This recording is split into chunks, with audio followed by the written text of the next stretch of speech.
So, good morning, everyone. This morning is all about sales funnels, and it's not going to be all IT. It's going to be very much about you and me and how we draw people into our business and they don't come out of our sales journey until they die. Yeah, so they should be with you until they die. And I'm amazed how many people think of this customer journey. Well, a lot of people don't even actually think of a customer journey. They think they just meet people. But what I find is that people meet people and then they abandon people. And because I'm aware, I was thinking about it this morning, I don't think I'm part of anyone's I am woman's sales funnel. That's spooky, isn't it? When you think of a topic, I don't think I'm part of any one of your sales funnels. So that's quite interesting.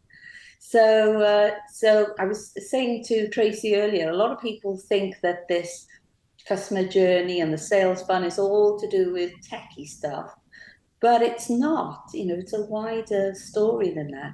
So I would love to know your experience of sales funnels. Do you work with them? Because I really question if you work with them, because I'm not part of your sales funnel. And I should be in your life all the time because I'm forever feeding people through to you. Why aren't you updating me on stuff? I think the person I get most updates from is Yvonne. I think Yvonne is the one that sends me the most updated stuff on what she's doing. And that means Yvonne is in the foremost of my mind all the time. And I'm forever, because I'm taking the product as well. Whenever I'm swallowing the product, I'm thinking, oh, Yvonne will be really pleased with me. I'm taking this. Yeah. So I'd love to know your experience of sales funnels. Are you doing it? I don't think you are in the broader sense. I'm really interested in your experience of it. I wonder if you talk about it with other people, but you're really not doing it for yourselves. Good morning, Ellen.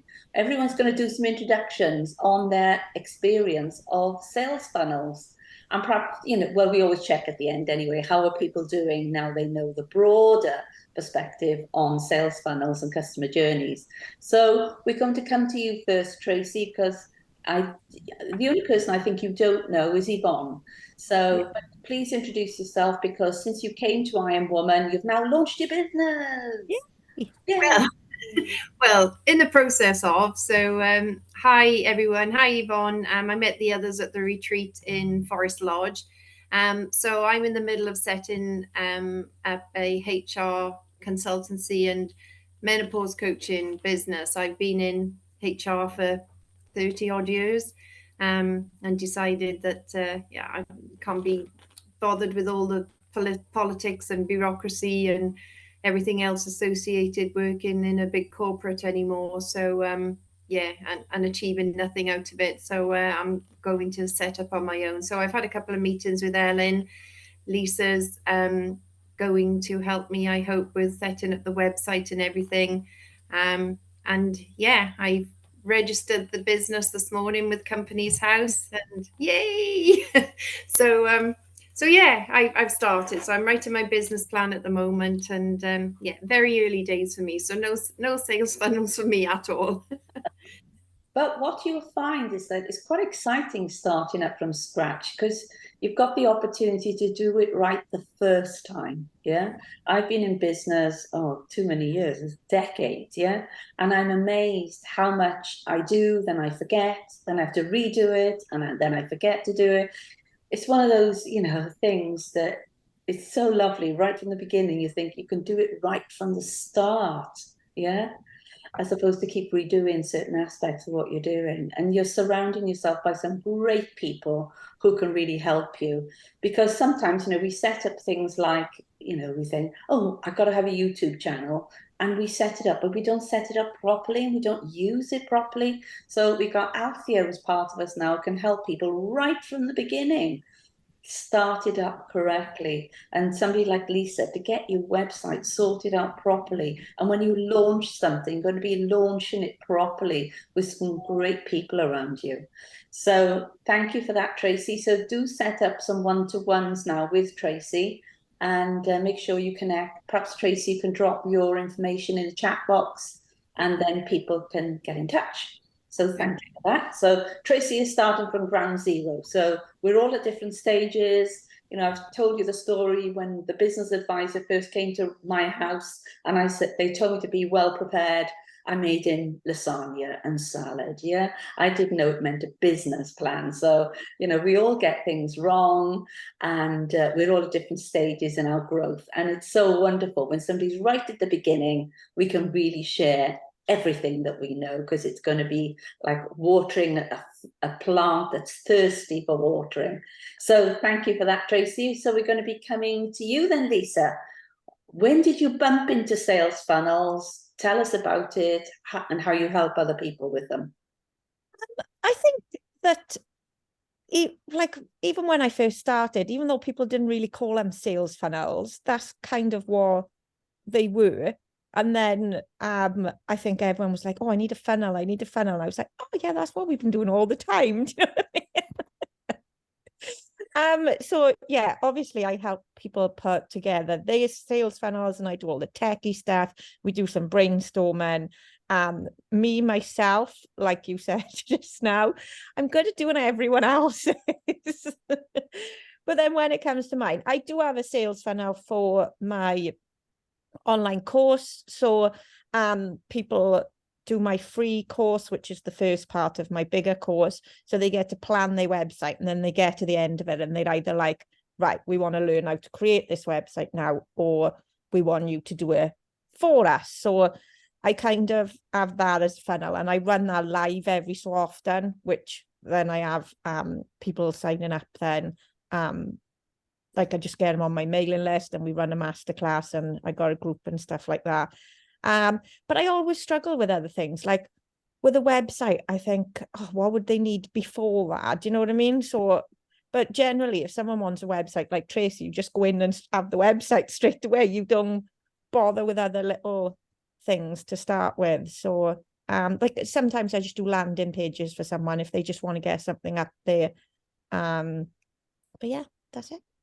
And it's quite interesting, Lisa, because if I was part of your sales funnel, which I'm not, if I was part of your sales funnel and you had a masterclass coming up, I could then direct other people to that masterclass, even though I might not need it.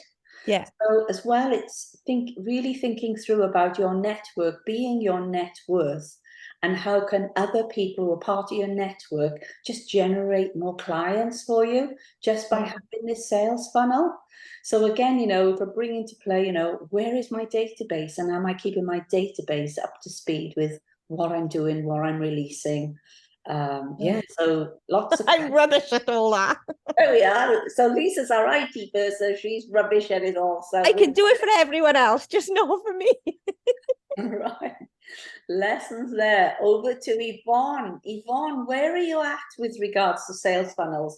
Do you call them sales funnels, or is it emailing, or is it No, I don't call them sales funnels. I've got a prospecting funnel where I put people in who I want to join my team.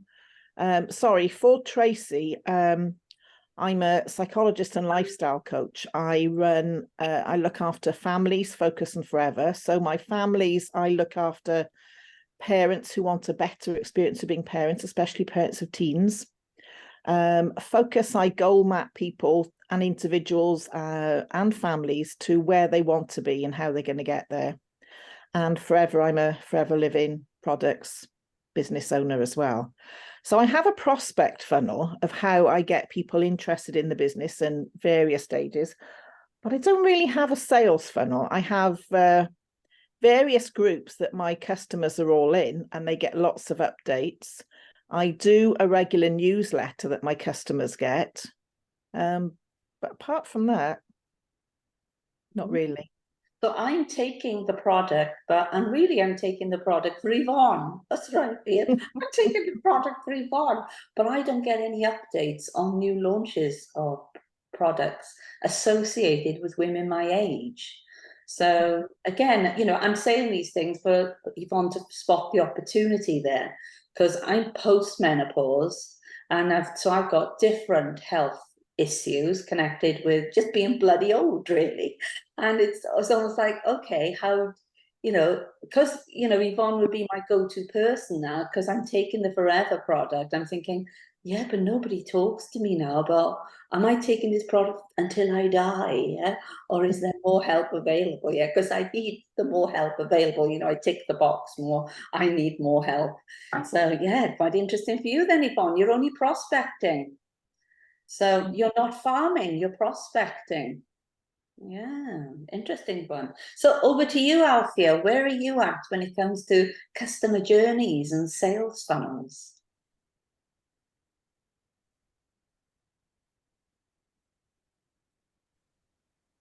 I like the fact that these days the screen tells you're on mute.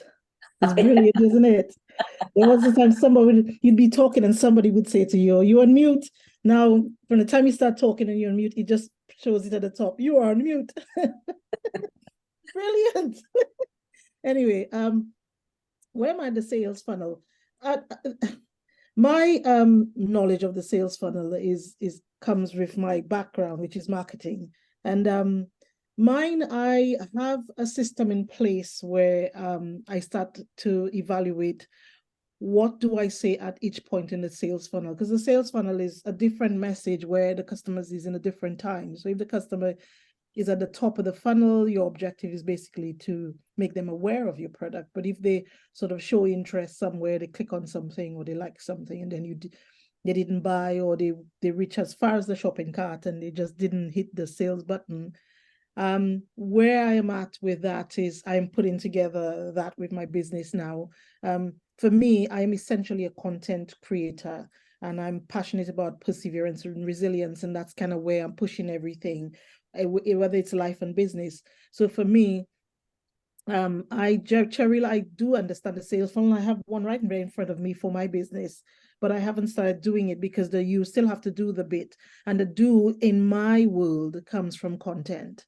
With you guys is a different thing. The do is basically you'd be selling your products or your service at a certain space in the top of the funnel. So if it's a desire, so you felt the person really want the product, but they just haven't made that last commitment to buy, you would do a different thing. You'd either use your email marketing, or you'd use I don't know. And I come back to YouTube again. You could repurpose a video and say to them something, I don't know, HR wise, and see if you can address their pain point. But I did some time ago, I put a template in the I Am Woman's Facebook community on just to show people how to do a customer persona. And I don't know if any people took it up, but I think I did have a few people pick it up because it picked up on my website that people had clicked on it. But yeah, this is where I'm at, Cheryl. It's more about creating content that is right for the different people at different stages. But because the kind of people I'm reaching is not specifically one small group with high income, but more sort of the internet, digital marketing, as many people as possible. Some of my customers may not even be people who'd come back to me. That's just basically creating communities, and which is another area of digital marketing. That's why it's separate to that. So where I'm at is just the building content around the different areas of the funnel. But I have the funnel. And I don't quite like the word sales funnel. I kind of prefer something different. It's just the customer journey, where they are with you. Because sales just seem to suggest a little bit, I don't know, sales have a naughty name, naughty feel to it, rather than creating maybe co-production, maybe relationships, maybe building friendships, maybe some push, not friendship, professional friendships. But sales tend to have a very negative thing to it for me. It's quite interesting because I've worked for Go Compare Confused and Prudential and a lot of the big online insurance companies, and their way of capturing data is really important, and Althea's just scratched on the surface of this now. And so if you're building your website, is really ensuring that you're reading who is coming to your website, where are they at. And this is what the big insurance companies do. They capture all that data of people coming onto a page, how long are they staying on the page, what are they most interested in, where are they exiting, and they design new products purely from the data that on the website. And then of course they've got the people, they've captured the data of the people who visit those pages, so they know, it's almost like they are the first go-to groups of people to go out there with a new product. They, you know, they're not relying upon meeting people, it's all data capture, and that's where the market is going. So in some ways we've got to get our heads around seeing our website as probably far important than we are. Probably we're looking at it at the moment like a brochure, and we really should be looking at it as a tool that captures a lot of customer data that we really should be working with. So thank you, Althea. We'll come back to this as well. So Ellen, we're going to be coming to you. So tell us about your insights into, well, who you are, but what I'm sure you've already met Tracy anyway, because you've had some one-to-ones with her. But tell us a little bit more, perhaps what product you're launching next and how you might be using a sales funnel. I suppose the next step for me is, hello everyone, good morning. Next step for me is creating a mini course online, really. So I would need, I suppose, a sales funnel for that. I don't know much about them, if I'm totally honest. I've seen them on Instagram and all of them. I have been sucked into them, buying other products, but yeah, it's interesting how they do them, isn't it? Like you're scrolling for half an hour until you come to the price. So they kind of hypnotize you into buying it at the end. Yeah. But I never created one myself, so looking forward to hear about the how.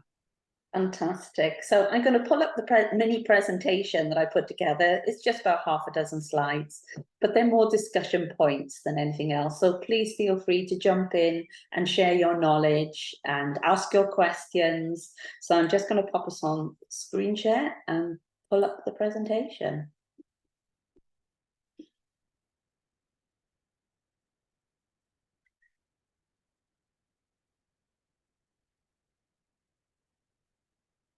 So can people see this? It hasn't come out really properly on present.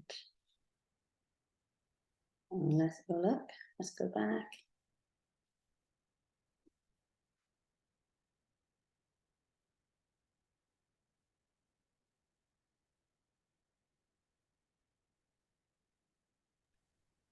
I think you could see it.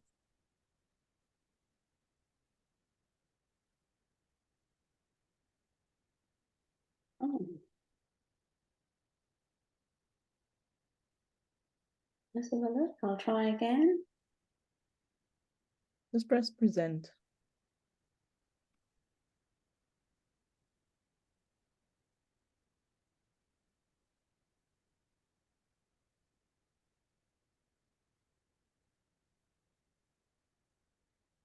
I'll just drag it across so we can see I more. can see it, Cheryl. Can everyone see it? Yeah, I can see it.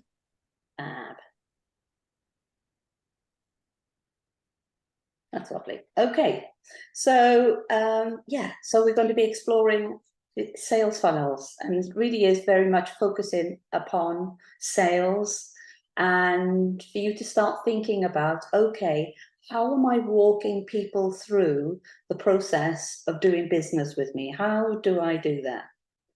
So we've already started thinking about this whole process of sales, you know, or meeting people, and the people actually coming to the top here. And then as we go down, we're refining how it is that we're going to convert people to different products or different activities that we want to move these clients into. So imagine if you go to a networking meeting, they all pop in the top. Yeah, you captured them all. And some people come to a networking meeting, they don't even data capture who's in the room. So perhaps that's the first step. Little note to yourself, I would like to data capture who is in the room. And then start thinking about, okay, as I'm going through my sales funnel, I've got different things that are going to be happening. This big pool of people might be interested in. So moving on. So when you start thinking about a sales funnel, it's just a piece of marketing terminology. It's the journey potential customers go through on the way to making a purchase with you. So start thinking about perhaps a new product you're going to be releasing into the marketplace, and start thinking about then, okay, how am I going to discipline myself to actually create a sales funnel for myself? You know, because the first stage, when we start looking at the 4 main stages, the stage 1 is all about awareness. So start thinking about, are you even making people aware of the broader topics, themes, just even that you're launching a business? Are you just doing general awareness raising? Because I love being brought up to speed with where people are at in their journey of building their business, or, you know, come the new year, what products they're taking to the market. It's almost like as though they put a menu in front of me. So again, when you start looking at your database, are you doing any general awareness? So say, for example, now with I Am Woman, you know, this is a big one for me as well. I've learned this by just putting this slide together this morning. I'm forever inviting people to events, one-off events, via MailChimp, but I don't send anything else out. I'm just purely inviting people to events. I'm not doing the broader awareness raising. So in my broader awareness raising, for example, I could just tell people what the calendar is for the year, the lovely speakers we've got for the year, what I'm interested in as the year is going forward, who I've met, who I'm looking forward to interviewing, who it could even be, what kind of members are we looking to attract? So there's all sorts of things around awareness raising using a sales funnel. So I'd love to know, for example, if you're doing any general awareness raising. So over to you, Ellen. Are you doing general awareness raising? How are you doing that at all? Or is it purely targeting people who you think want to buy from you? I think it's creating content on my socials. Right. Where I raise awareness to what I'm doing. Okay. And I've got a kind of a database of people who buy off me and my clients, and then I just message out then individually. Okay. What about the people who don't buy off you currently? Are you raising awareness in the general marketplace, or is that through your social media posting? That would be through social media. Okay, but in that you can't measure it then. So you're not doing data capture. So say, for example, if they land on your website, or if you created free downloads, you can do some data capture. Okay. So are you doing any of that? No. Okay. So Lisa, coming to you, why is it so important on a website to drive people to, say, for example, download something free, as far as that, sending them somewhere after they've read the post for free downloads and data capturing people? Perhaps there's more than that you'd like to share. I think for me, it's about getting people on my email list, which is something I always tell people to do, and you got to do your own. But yeah, normally if I have like any of my freebies, and then they can choose whether they get added to my mailing list as well. I think for me, a lot of the visits to my websites are through my blogs. So more than I don't really get a lot of business from social media. It's mostly like past clients or people who've read my blogs, they sign up to my mailing list. It's that type of thing. But I do have a lady that does like my SEO and all that type of stuff, and she monitors everything and says, right, this is what we need to write some content on this month, or this is what we need to do this. And so yeah, it is like you said, like you said to Ellen, once it's on your website, you can monitor like how many people are signing up, how many people are going to certain pages. And I know all my sales pages, they have I can't think of what the word is now. conversion rates on them. So like it works it out on the bottom of the on the edit part of the screen, how many people have seen it, how many people have bought off that page, all that type of stuff. And what pages people are more interested in others. Yeah. They go next. That's really important. You know, what is this? Where do they go next? Yeah. And I think it is that. And like, I really love like Google Analytics and all that type of stuff. I remember doing a strategy session with someone once, and she was like, I just can't convert people onto doing her demo of the software she runs. And she was getting lots and lots of visits to her website, but nothing was converting. And they would all go into this blog post, hundreds of people a month. And then she didn't even power up the bottom, book a demo, like if you like this. And she put that, and she had like about 20 people sign up the week after. So it's just something as easy as that, just by looking at your analytics. Yeah. And in the old days, you know, people used to send out leaflets. And I can remember this one guy saying to me, oh, I didn't have anyone come back after doing this promotion. So I said, show me what you sent out. And he didn't even put his name, address, and phone number on what he'd sent out. Yeah. So it's the equivalent, but using IT. Yeah. Yeah. So, and I always say, what is the point in posting anything unless you're going to move people somewhere in order to do business with you? It's almost like you're talking to a wall unless there's somewhere for them to go afterwards. Yeah. So Althea, I can see you nodding. So what is your experience? Because of course, when people are putting out YouTube content, so tell us when you're putting out YouTube content, again, what does that customer journey need? You know, what needs to happen there? Because there's lots of tricks then when it comes to YouTube, isn't there? Yeah.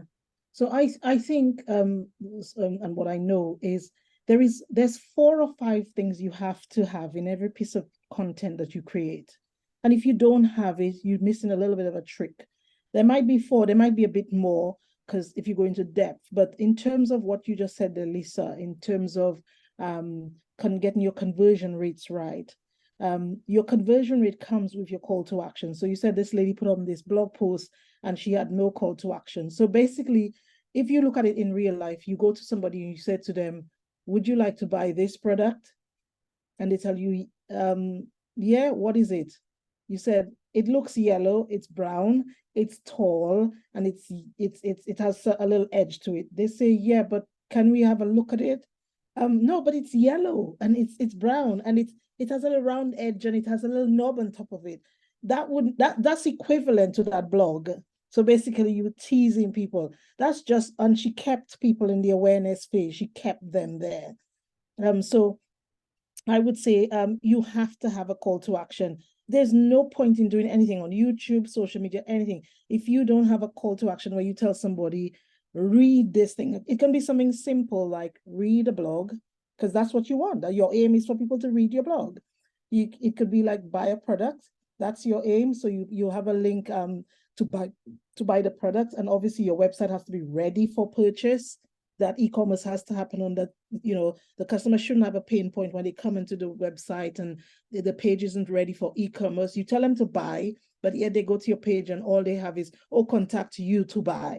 That shouldn't be the case. You should always have what you call in marketing an evergreen. So basically, if the person comes to your website and they click that link, they'll get what they need to get. If they have to buy, they can buy there now. They can pull their credit card out, put the card in and pay for it without even talking to you. I see that a lot in a lot of small businesses I work with. They have, I'm working in some company now and they have ask us a quote. But when you click on the quote, you can't get a quote. You still have to email them. The suggestion is if you're giving a person a quote, they'll get it online. It's an online quote. So that needs to be part of the thing. And even in that thing there, Cheryl, you can still put before decision, there is something called desire. And Elaine, is it Elaine? You talked about, I picked up on desire with you because when people come to you, even if they don't book or if they, this group of people you said that didn't take, the awareness phase, you already passed the awareness phase. If they were not interested in your product after you send them whatever you send them, they have already passed the awareness phase. So it's not a matter of sending them another email or another blog post. It's a matter of doing some really good SEO and email strategy. So finding out why is it that they didn't book? Why didn't they book? your, as Lisa said, your analytics might give you some indication of that. You can look into how your customers behave on your analytics and see why didn't they book. Another thing we don't do, and I'm still learning that, we don't do a lot of sitting back and really evaluating us and our business when we're dealing with our customers. And I'm saying this out. Evaluate how you work with people. If they didn't take your business, try your best to find out why. And if you find out why, this is where your email marketing, Lisa, you talked about that. Email marketing is such a good way of correcting your problems. Email marketing is like your eraser. You know, you already booked those clients, they paid for it, blah, blah, blah, and they went from awareness to interest to desire to decision in like that. And they paid for it with their credit card. But the moment you reach a point where you said, oh, they didn't book, the moment you find out what was their pain point that prevented them to book, that's when you come in with your email marketing. Now, your email marketing will allow you to tailor your email to talk to people about the issue they had. So when it hit their inbox and they see the subject matter, especially if you're creative with your SEO and your search engine, your keywords, they see the subject matter that says, say for instance, what one of the ladies, menopause. You struggling? You notice they didn't, because they didn't quite get that information. I'm struggling with hot flashes and what to do with them. They didn't get that in your first awareness stage. Put that in an email and send back the email to just those who did not click. Don't do any mass emailing, just those who did not click. And then you would find you sort of trying to pull people, that pull strategy in marketing they call, you tailor it and you pulling them in. You're not trying to push it on them now, because the email has information that will solve their problem. And that's how you sort of overcome that, to get them from awareness to action or convert, despite in the first stage round of your campaign, they did not catch. It's like you went fishing, you didn't catch, you changed the bait, but you change it in the desire stage. So I think, Cheryl, I would add desire, because it's interest, awareness, interest, desire, and sell or whatever, decision, action, and there's a little control after that. But if you can bring that in and bring your campaign background to those who didn't catch, to trying to get them with something more, then your email is much more tailored to their problems. Because remember, in the awareness phase, it wasn't tailored. You were fishing, you were trying to see who's going to catch.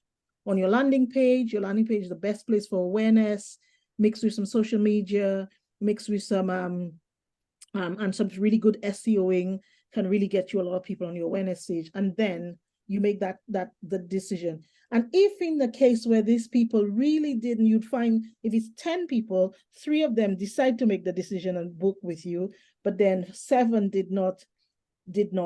That 7, you hold that 7 in perpetuity, no, not perpetuity, but you hold that 7 until you are ready to get your new campaign, or if you want to redo it with them, reevaluate why they didn't book and do the process with them again. That is the digital marketing journey. And you just keep going until you get as many of that 7 people who didn't book to come on your side. Thank you, Althea. It's really fascinating, isn't it? At the moment, I'm doing an online program looking at developing landing pages and using ChatGPT. And yes, this morning I've been up since 8 o'clock on a call, and somebody mentioned just the importance. And it's one of those things we all know is important. If using client testimonials, and client testimonials can create a desire for people, because it's almost like, oh, here's somebody else who's done this and look at the outcomes they've got.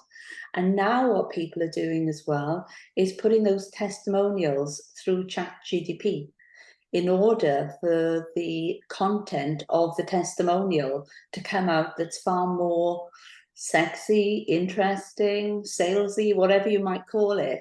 So I'll be giving you some feedback on that, how I'm using ChatGPT in order to create these landing pages that are going to excite people as well. So I'm going to move on through the presentation because time is ticking on.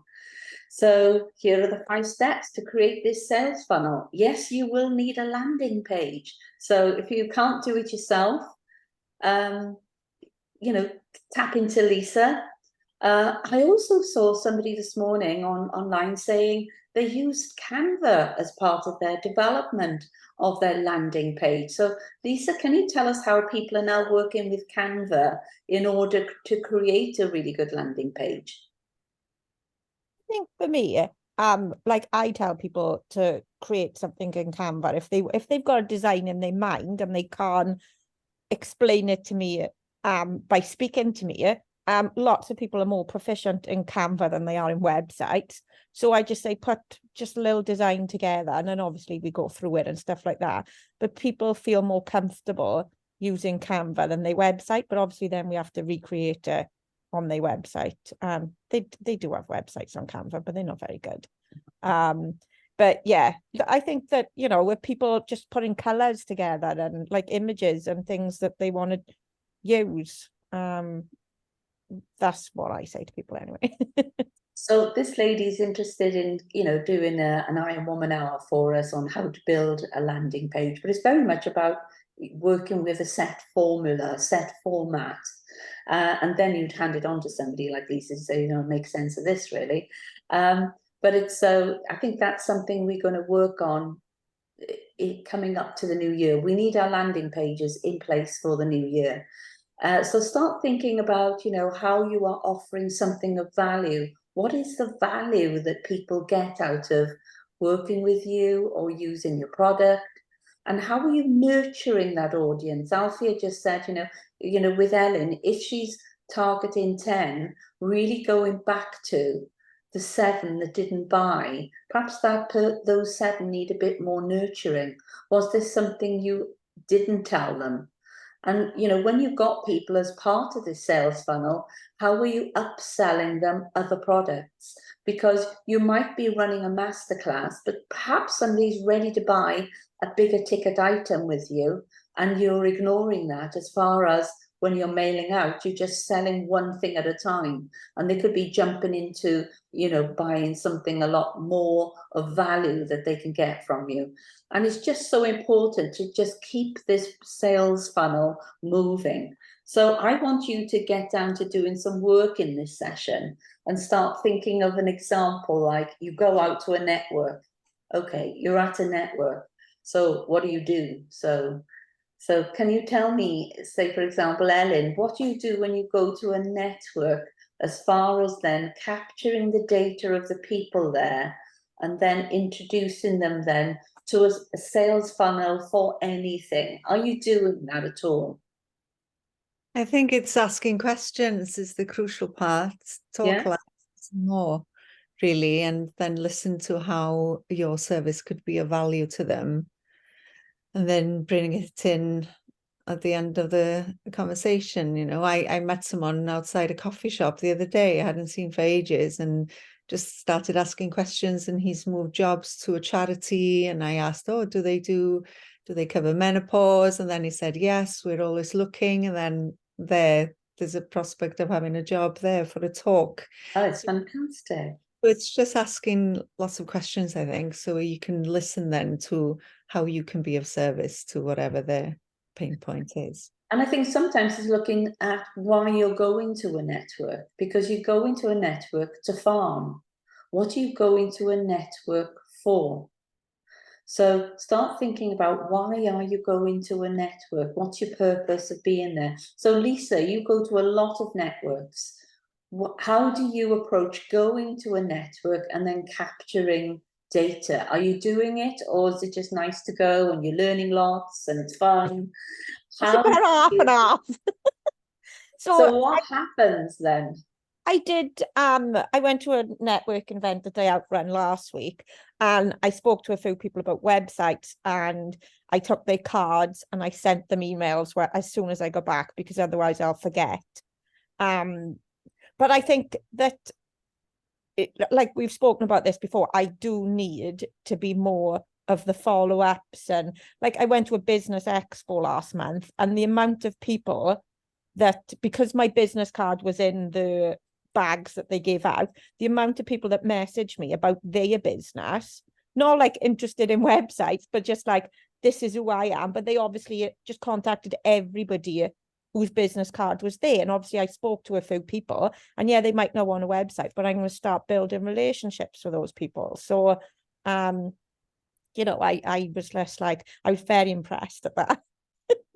Well, you've got to be in it to win it, haven't you? Exactly. A lot of people weren't even in the bag. Yes. So it's really interesting. I can remember when I first started working in the enterprise agency some 32 years ago, I took over after an amazing networker. And before she'd attend events, she'd want a delegate list. She will have researched all the delegates before she actually went to a network. So when she got there, she knew a lot about who was there, and she'd had almost like her top 10 of people that she wanted to connect with as soon as she got there. So it's really interesting, you know, if we go to a network, okay, because people are entering the sales funnel as soon as you're at a network, you've got the opportunity to pop them in the top of your sales funnel.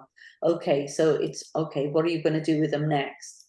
So, you know, before I move on to this topic, so when you put them into a database, after you've spoken to them at a network, and you've almost created an opportunity to put them into your online marketing, getting their approval that they will agree to, you know, whether it's a newsletter or a follow-up, then it's almost like you've already converted somebody into your network. Okay, so you're creating your network just by going to that event. So, okay, they're now in your database, and then it's a matter of, okay, well, what will I do next? And Althea alluded to this earlier, you know, do you have a strategy? So what kind of strategy have you got for 2024 of the things you will be doing, the things you will be launching?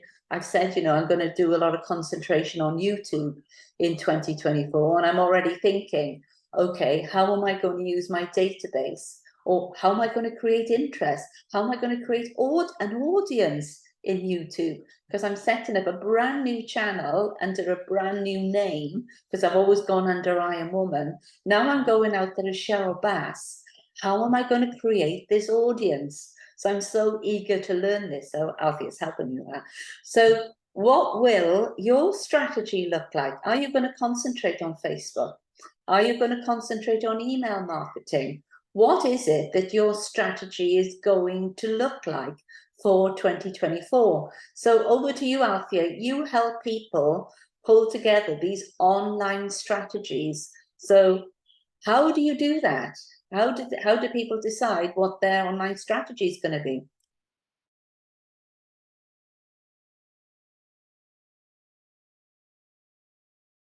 There it is again.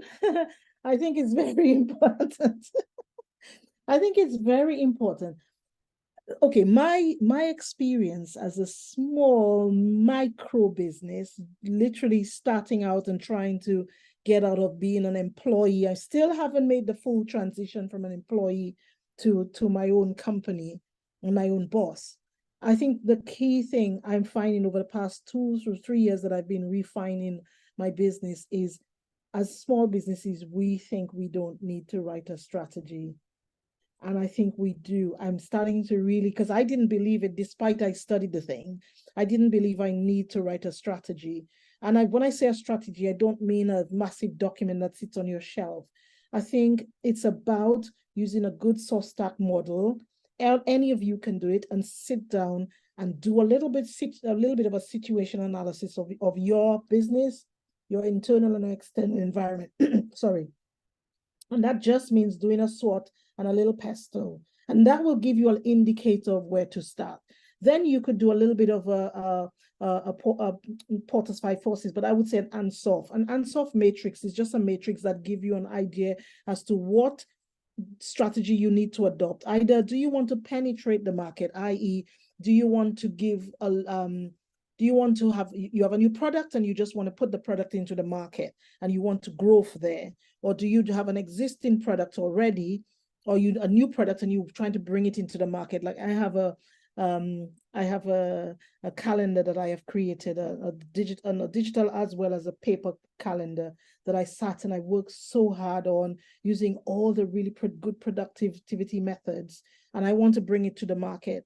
And then deciding what objectives do you want, just simple objectives. I want 10 customers every month. I want 50,000 followers on my YouTube in 6 months. Simple things. You can even write it as bullet points. I want every month I need to have 10 customers on my book, paying customers on my book every month. 50,000. I want to grow my Facebook page by another 1,000 people on my Facebook page. I want to buy in 2 months. So make it smart. And then you'd have your strategy. And then your strategy, you just lay it out. How do I do that? Your landing page, your social media. You're going to audit your social media. Make sure all the links are right. Make sure your page, the website has no broken links. Make sure your website has no 404 pages. Make sure your website has some right backlinks. You're just kind of going through all the little things that it doesn't even have to be a big document. Just go through it. And then when you do that, 2024, which is what I'm in the middle of doing, you'd be quite ready to do that launch in terms of launching your business to scale, not launching it for growth. Growth and scale is different. To scale, and scale means you have a little bit of automation going, you have a little bit of a evergreen going. It's not about sitting and doing the same thing over and over, but while you're sleeping, you could be selling things while things are, you could be doing something like that. And I've just been commissioned by South Wales Unity to teach that in the community, and I'm so excited to do that. But it is something that I'm just really getting into it. And I think Jerry, that's my contribution. I really think that I would say take some time to do that, to clear your head and get your objectives down on paper, to say, this is what I want to achieve. Because this morning I was watching a podcast and Oprah was being interviewed, and she said some people, they're doing a lot of things because they think that's what they need to do. But she was talking about some kind of, focusing on what you want to do. Find out what you want to do. If you don't know what you want to do, it's hard for you to get what you want to do. Does that make sense? Thank you, Althea. Thank you so much. We've only got 7 minutes. No, so sorry. I just want to skip through these and get your feedback. So there's just so much on this topic, and it's just the start of this theme.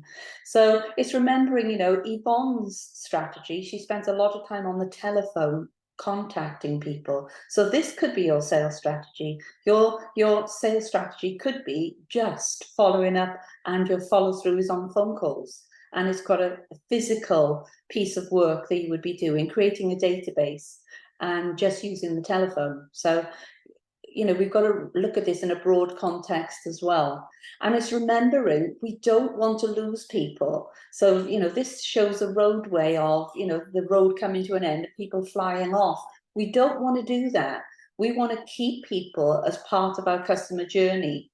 So I'd like you to, before we meet up next Monday, to start thinking about what does your customer journey, just as Althea said, know your numbers. So, and make it real, make it something that you can convert for yourself. Because once you start creating those meaningful numbers, your marketing will look meaningful because you know who you're connecting with. So be very clear about these numbers and how you're going to convert them, because they're probably a lot lower than you think they are. I can remember working with this washing machine manufacturer, and the marketing department saying, we're going to do this, and this, and this. And I said to the manufacturing department, can you make that amount of washing machines? And they said no. So it's going back to, how much in reality, when it comes to you servicing clients, can you actually take on? And your marketing should reflect that. So if you're looking for a small market, you can do the techniques that we talked about for you earlier, Ellen. If you're looking at capturing 10 people a month, doing some really quality pieces of following up with people and creating some more one-to-one space to find out if they haven't bought for you, why haven't they bought from you? And are they looking for something more tailored? And really getting to the nuts and bolts of what were people really looking for when they made contact with you? So I want us all to start thinking about what are our targets for this upcoming year, and then walk through the process. Okay, I go to a meeting, right? That what could be one customer journey. So it could be, okay, what's the process of me attending a meeting because I need a customer journey that works so I can convert, yeah? So that becomes part of a sales funnel. And then I'd like you to think about, okay, somebody's visited a Facebook page, or I'm putting out a masterclass. Walk yourself through it right from the beginning when you're making contact with them, and where are you sending them? So if you're writing a post, think, walk through the process. Where are they going next? Because if they're not buying from you, they could be buying from somebody else. So whatever you're doing, attending a network meeting, putting out a masterclass, you've got products to sell, you've got people that are coming to your website, walk through the process. It could be, you know, you might need a strategy for LinkedIn that's going to be different to Facebook.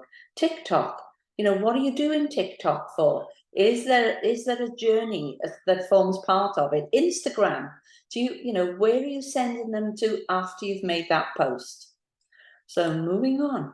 So I'd like you to start thinking about this customer journey and looking at it from your customer's perspective.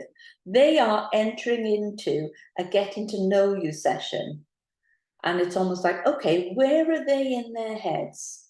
Are they just, you know, when it comes to the menopause, are they just generating a different level of an awareness? Okay, if they are, do you have some general awareness videos or online programs you could be sending them to? And then on the back of that, okay, where are they likely to go next? Where are they on this customer journey? So then after they've done the small masterclass with you, or after they've bought a piece of online learning from you, where are they going next? Because if all you're doing is developing one product at a time, look back at that image, they're just going to fly away. They're gone. If you've only got one product, they're gone, because there's nothing to sell them next. There's nowhere for them to go next.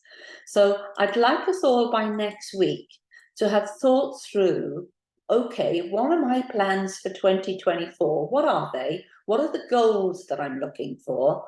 And when it comes to this customer journey, what could that look like? And what do I need to do next?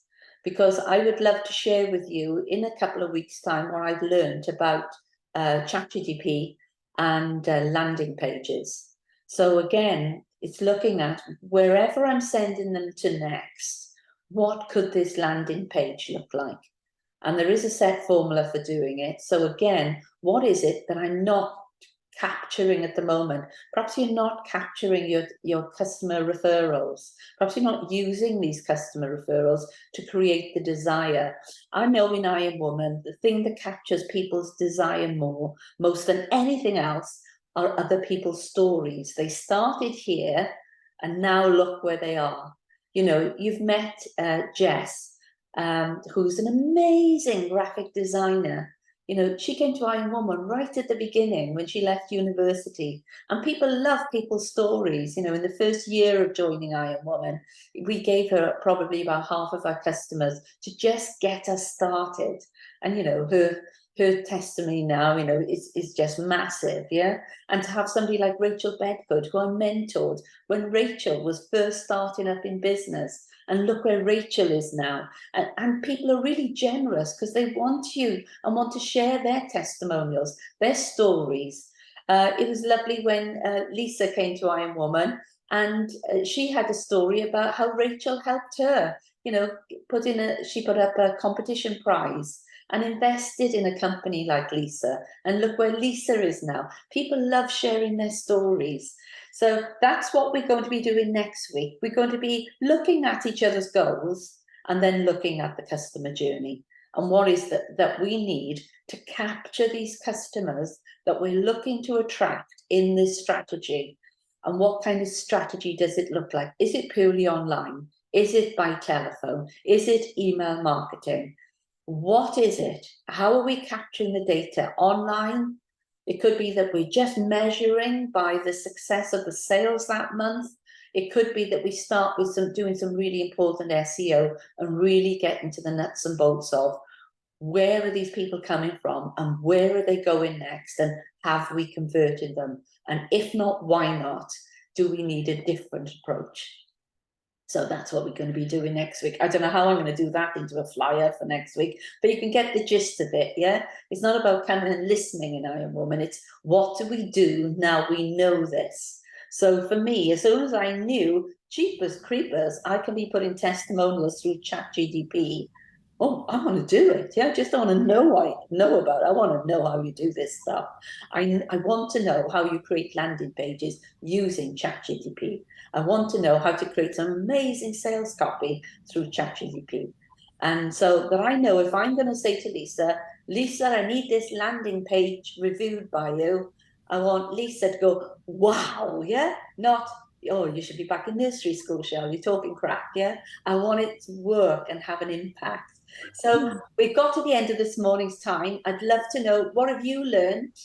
And even if it's just one thing you've learned, how are you going to action it after this morning's Iron Woman Hour? So Ellen, I could see you writing loads and loads of notes. What have you learned and what one thing are you going to put into action? Well, yeah, I've taken loads of notes, and also loads of ideas have come in. So yeah, that course is going to be written quickly. Yeah, the ChatGPT, I need to explore this more. I've dabbled, but I haven't really looked how it can be of an advantage to my business, and save time for me, really. So I'm gonna explore more into that and get the course written so I can start a funnel to sell it. Fantastic. I even learned this morning as well. I've been awake very early. I even learned this morning as well that ChatGPT does headline banner ideas for you as well. Because I always get stuck on what do I call this unit? And just to come up with loads and loads of ideas for it just takes the strain out of it. So as soon as I've got the link for that, I'll let you know. So I'm in the middle of learning. So over to you, Althea. What have you learned this morning? What one idea will you put into action?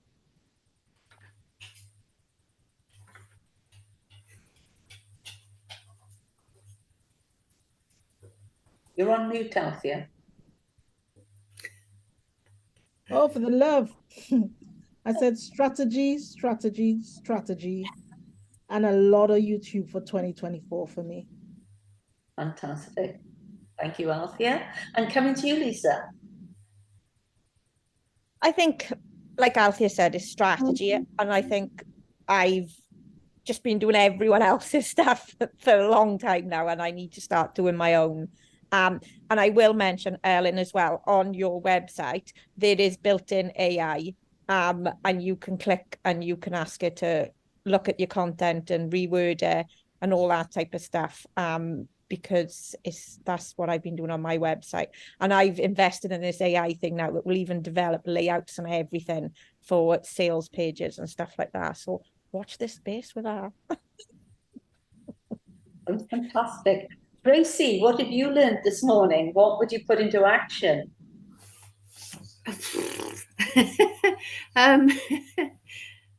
Yeah, well, obviously learned stuff that I didn't know, and mine is just about linking it to strategy, but taking mine right back to the business plan and what that's going to be. So it's having the roadmap, to be able to function properly. Fantastic. And I think it's so wonderful that we can surround ourselves with lots of amazing women who can just take us and our ideas to the next level. Because when I was on this call this morning at 8 o'clock, I thought I was, oh, I'm doing really well, I want to put this program online. And I was amongst women, who had 10s, 20, 30 online programs. And, and I was thinking, oh, I feel like the dunce in the class because I hadn't even started learning how to do that technique, and they were all up there and using it. So we're all at different levels. And I think, you've got the ideal opportunity, Tracy, to do this right from the beginning. We're all having to rework our stuff. So thank you, Tracy. And coming to you, Yvonne, what have you learned from this morning? I know you've had to listen in for part of it. What have you learned from this morning? How are you going to put it to work? Well, I do a strategy every year. I do a retail strategy and a recruiting strategy and a social media one. But I need to brush those up now and have a look at them, see if they need tweaking for the new year. Fantastic. Well, thank you everyone for dropping online this morning. Next week, we're going to be reviewing what you've now done and just sharing nuggets of gold that you've learned along the way. It's going back to what Althea said, get your strategy. So we're going to have a look at each other's strategy, and we're going to be sharing customer journeys related to that strategy, and then start thinking about, okay, what can help us along the way? So think of this as part one. Part two is going to be focusing on you and what you need. And yeah, we're going to create magic for 2024. So thank you, everyone. Enjoy the rest of the day and see you next Monday. Okay, cheerio now. Bye-bye. Bye. Bye-bye.